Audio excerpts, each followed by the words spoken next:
Get back in the house! My name is Maud, a woman who has walked with difficulty since childhood due to arthritis. At my aunt's house, I was just a free maid, trash she could insult whenever she pleased. That day, I saw a job posting in the store for a maid. I didn't want to spend my whole life living under someone else's roof, so I went. The man was called Everett Lewis, a fisherman with a peculiar temper.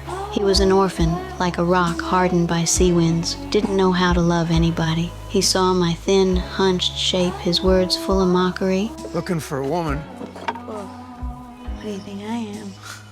Told me straight to leave. He wanted a woman, someone who could work, not a burden. But because of his famous bad temper, he couldn't find anyone else.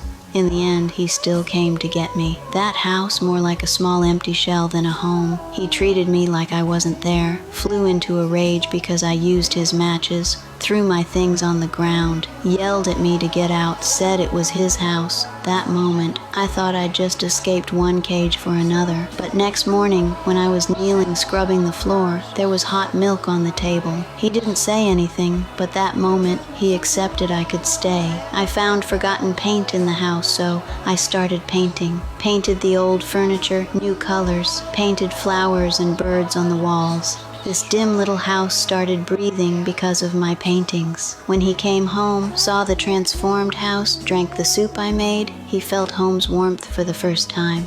Our relationship was strange.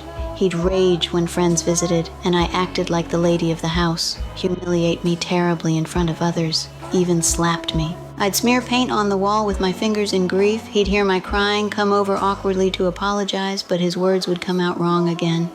He didn't know how to comfort people, could only use giving me a raise as his way to make me stay, but that also made it so I couldn't refuse. But this same man would stand right up to defend me when others mocked my paintings. I don't know why people pay money for these. My 5-year-old could do better.